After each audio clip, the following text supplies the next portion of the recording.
Président, Sa Majesté le Roi du Maroc,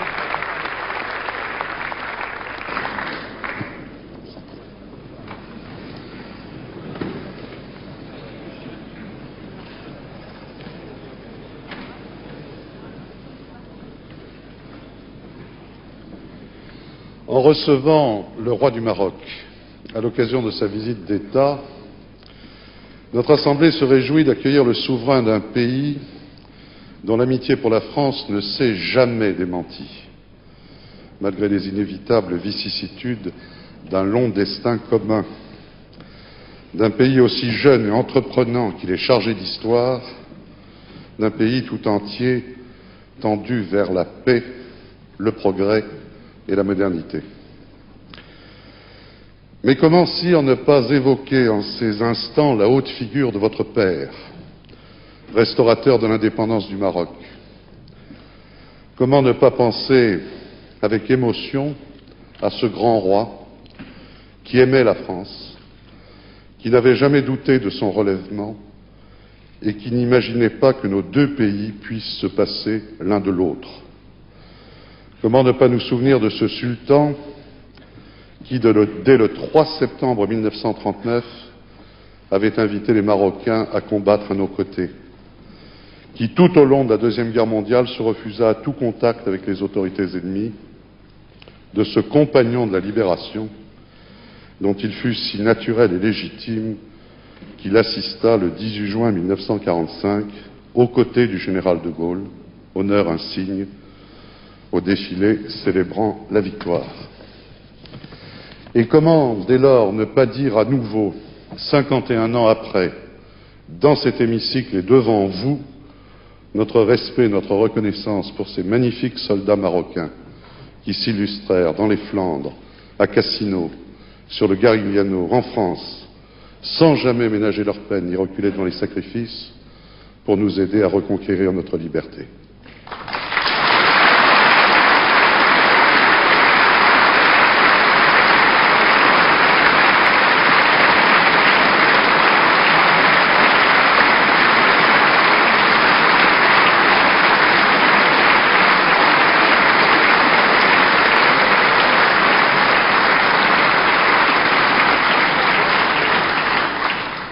Vous êtes, il est vrai, sire, à la tête d'un grand peuple fier et courageux, d'un peuple ouvert aussi, chaleureux, héritier d'une grande culture à la fois arabe, africain et pleinement méditerranéen. Dans une comparaison imagée qui vous fut souvent empruntée, vous avez dit un jour que le Maroc ressemblait à un arbre dont les racines nourricières plongent profondément dans la terre d'Afrique et qui respire grâce à son feuillage bruissant au vent de l'Europe. On ne saurait oublier en effet que la province romaine de Mauritanie-Tingitane a été créée à peu près au même moment que les provinces romaines des Gaules, ou encore que deux brillantes dynasties, celle des Almoravides puis celle des Almohades, régnèrent de part et d'autre du détroit de Gibraltar, liant étroitement l'Europe du Sud et l'Afrique du Nord, rayonnant depuis Cordoue à qui nous devons une bonne part de l'humanisme moderne et de ce qu'on appellerait bientôt les Lumières. Voilà qui faisait déjà du Maroc un véritable trait d'union, vocation à laquelle il n'a jamais renoncé et qu'il entend plus que jamais assumer. Voilà aussi qui aura contribué à inspirer au Maroc cette conception d'un islam serein et tolérant, ouvert au progrès technique et scientifique, comme en porte témoignage parmi tant d'autres réalisations la grande mosquée de Casablanca. Cette conception est aujourd'hui servie, sire, par l'influence considérable qui est la vôtre dans l'ensemble du monde islamique. Ce n'est pas par hasard que vous présidez l'organisation de la conférence islamique et le comité Al-Quds. Le sens de l'histoire et de la mémoire qui est votre marque, la volonté de modernité que vous savez allier au respect des traditions qui font l'âme d'un peuple, donnent à vos initiatives et à vos propos une autorité singulière. C'est dire que tout ce qui touche à votre démarche est important non seulement pour votre pays, mais aussi pour l'ensemble des riverains de la Méditerranée. Voilà d'ailleurs qui ne manque pas d'inspirer aux quelques 700 000 Marocains qui vivent en France une attitude souvent citée en exemple et fort bénéfique. Ces Marocains de France nous apportent le témoignage des progrès que ne cesse d'accomplir le Maroc dans le domaine économique, au prix d'efforts méritoires. Le développement est en effet l'une de vos priorités, en même temps que la construction d'un État de droit. Vous avez inspiré un courageux plan d'adaptation riche de promesses sur le plan économique, y compris pour nos relations bilatérales. Vous avez encouragé par ailleurs une politique allant dans le sens de la promotion des libertés publiques. Liberté de la presse, liberté d'association et de réunion, multipartisme peuvent ainsi être vérifiés par tous vos visiteurs. La Constitution adoptée par référendum en septembre 1992 renforce les pouvoirs de votre Parlement avec lequel nous nous félicitons d'être unis par les liens les plus étroits, tandis qu'un Conseil constitutionnel règle désormais les rapports entre pouvoirs publics. La création d'une deuxième chambre, à la faveur de la nouvelle consultation que vous avez annoncée lors de la récente fête du trône, devrait mettre un terme définitif aux discussions relatives au mode de recrutement de la Chambre des députés. La France, vous le savez, conformément aux attentes de sa propre opinion publique, continuera d'applaudir à de telles initiatives. Il n'est guère étonnant qu'adhérant à de mêmes prémices, nos deux pays parviennent à s'entendre sur les dossiers les plus délicats. Et c'est bien pourquoi le président de la République n'a pas hésité, lors de sa visite officielle au Maroc en juillet 1995, à parler d'une relation placée sous le signe de l'exception. Nous apprécions à sa juste valeur l'action menée par le Maroc en faveur de la stabilité de la région et le rôle de médiateur qu'il joue depuis plusieurs décennies. Action et rôle qui ont trouvé leur consécration dans les retentissants succès de la diplomatie marocaine de ces dernières années. Conférence des accords du GATT à Marrakech, sommet économique de Casablanca, sommet de l'organisation de la conférence islamique. Nos deux pays sont également conscients de la nécessité de promouvoir un rapprochement de l'ensemble des peuples qui bordent notre mer commune. Le Maroc, qui a participé activement à la conférence de Barcelone, entend occuper une place à sa mesure dans ce nouvel espace qui devrait aboutir à l'horizon de l'an 2010 à la création d'une zone de libre-échange euro-méditerranéenne. L'accord d'association conclu le 10 novembre dernier avec le soutien empressé de la France est particulièrement prometteur à cet égard.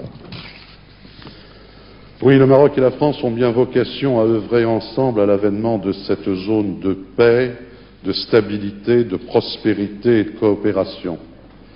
L'action résolue du Maroc en faveur du processus de paix au Proche-Orient, votre implication personnelle si courageuse, sont d'ailleurs une contribution majeure à ce grand et noble objectif. La relance de la construction du Maghreb au sein de l'Union du Maghreb arabe sera, à n'en pas douter, une autre de ces contributions, car le succès du partenariat euro-maghrébin passe aussi par un essor des relations politiques et commerciales entre les trois principaux États du Maghreb, que tout doit inciter à la bonne entente. Sire, à l'orée du XXIe siècle, en mesurant, vous et nous, le rôle que jouent nos nations, la France dans l'Europe comme le Maroc au Maghreb, en Afrique et dans l'ensemble du monde arabe, nous désignons ici nos responsabilités particulières. Elles sont immenses si nous voulons qu'une véritable communauté se renforce et s'affirme de part et d'autre de la Méditerranée. Nous devons donc plus que jamais resserrer nos liens. Dans l'histoire de nos relations, de nos convergences et de nos actions communes, votre visite en France est ainsi promise à un grand retentissement. Nous nous réjouissons que vous ayez choisi que votre passage à l'Assemblée nationale en soit un temps fort, car ce que vous avez à dire sera entendu au-delà de cet hémicycle et des frontières même de nos deux pays. Aurais-je assez dit, sire, combien vous êtes ici le bienvenu. Vous avez la parole.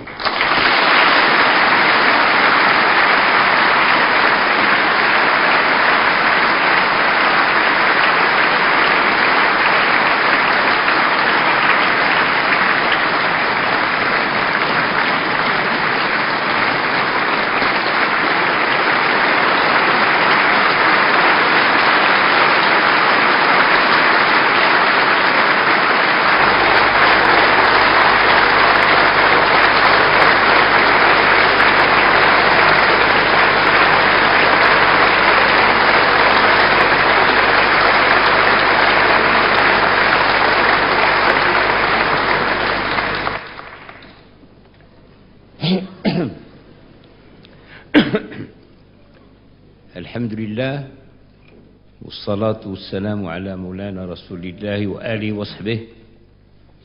Monsieur le Président, Mesdames et Messieurs les députés, l'invitation que j'ai reçue du Président de l'Assemblée nationale appelle de ma part un remerciement chaleureux. Je l'ai comprise comme un signe de profonde amitié entre nos deux peuples. Je voudrais saisir cette occasion pour souligner les multiples qualités du président, M. Philippe Séguin, homme politique de talent et de conviction. Personnalité éprise de justice et d'équité.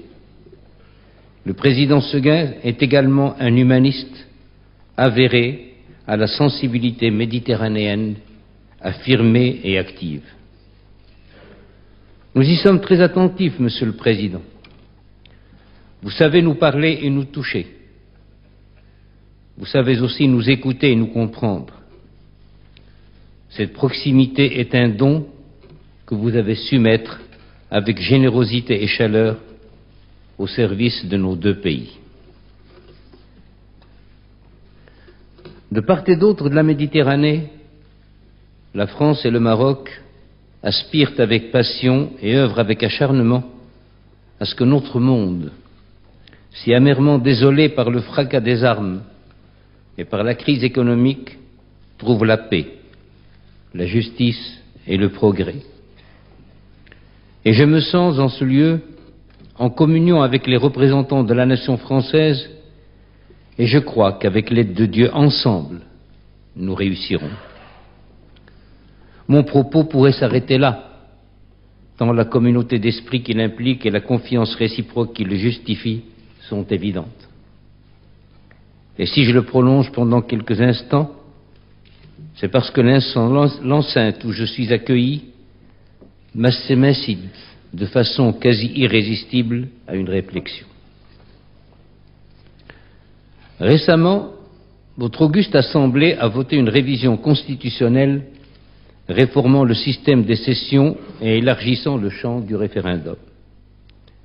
Du côté marocain, voici quelques années, en 92, la Constitution a été enrichie par la réaffirmation de l'attachement aux droits de l'homme tels qu'ils sont universellement reconnus, par la création d'un Conseil constitutionnel et par le renforcement des moyens de contrôle parlementaire sur le gouvernement.